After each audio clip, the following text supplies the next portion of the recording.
আমি 8টা মানুষে ফোন করেছি। গত 23 ডিসেম্বর 2024 তারিখ চাঁদপুরের হাইমচরে এমটি আল বাখেরা জাহাজে 7জনকে হত্যা ও একজনকে গুরুতর জখমের ঘটনা ঘটে। উক্ত ঘটনা বিভিন্ন প্রিন্ট ও ইলেকট্রনিক মিডিয়া ও সামাজিক যোগাযোগ মাধ্যমে প্রচারিত হলে তা সারা দেশব্যাপী ব্যাপক চাঞ্চল্য সৃষ্টি করে। পরবর্তীতে উক্ত ঘটনায় জাহাজের মালিক বাদী হয়ে 24 ডিসেম্বর তারিখে একটি হত্যা মামলা দায়ের করে। এই হত্যাকাণ্ডে জড়িত ব্যক্তিদের শনাক্ত ও গ্রেফতারে র্যাবের তৎপরতা বৃদ্ধি করা হয়।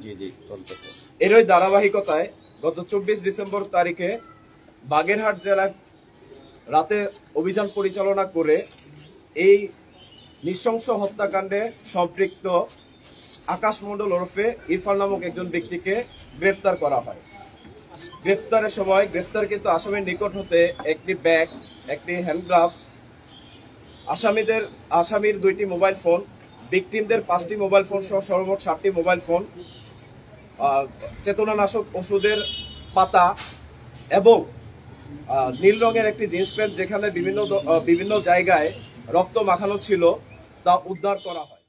অনেকদিন ধরে প্ল্যান করছিল যে সুযোগ পাইলে দিব, তখন রান্না করছিল যে তুমি বাবুর্চির ওই ইয়ার ভিতরে দিয়ে দিচ্ছ।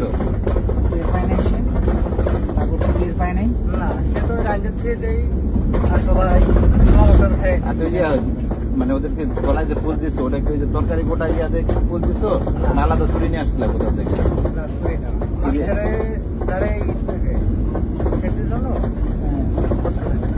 ও মাত্র সেফটির জন্য অস্ত্র থাকে? কি অস্ত্র ওটা?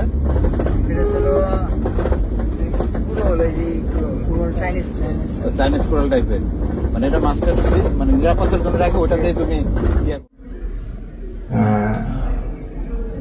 9 জন স্টাফ ছিলাম আমরা, আমি বাদে 8 জন। তাদের গমের বড়ি খাওয়াইছি আমি, বাটা ওই তরকারির মধ্যে মিশিয়ে গমের বড়ি খাওয়াই। আমি চাইনিজ কুরল ছিল মাস্টারের কেবিনে, চাইনিজ কুরল দিয়ে আমি সবাই এক এক করে হত্যা করেছি। কেন হত্যা করেছি আমি তাদের জানাইছি। তাদের কি জানাইছি, এই যে আপনাদের মাস্টার ড্রাইভার এই যে আমাদের সাথে ঠকাচ্ছে, দুর্নীতি করতেছে, খারাপ ব্যবহার করতেছে, গালাগালি করতেছে, বকাচকা করতেছে, গাদা মতো খাটাচ্ছে, তাই কোনো প্রতিবাদ আপনারা করতেছেন না। তা তারা আমার বলে কি সব জায়গায় একরকমই, তারা আমাদের বলে কি প্রতিবাদ করলে নামা দেবে, নামা দিয়ে এত মগের মূল্য বলেই নামা দেওয়া হয়ে গেল। এটা নামাতে গেলে একটা লোক নামাতে গেলে 3 মাসের বেতন দিয়ে বা বকেয়া বেতন দিয়ে নামাতে হয়। তা এই জায়গায় কিছুই হচ্ছে না। এই জায়গায় ফট করে একটা জাহাজেতে লোক নামা দিচ্ছে, কেমন ধর মামু করে আনতে কলা আমরা নেমে গেলাম। তো নামা দিয়ে বলো 82 টাকা মারি দিবানি। 82 টাকা মারতে গেলে সারা বছর কেটে যায়, 82 টাকা আটকে যায় নেটের কারণে টাকা আসে না। এই 1 বছরের মধ্যে বা 5 মাস 6 মাস 4 মাস বেতন আটকে থাকে। আর এই বেতন পাতে গেলে 3-4 মাস এরকম ফোন দিতে হয়।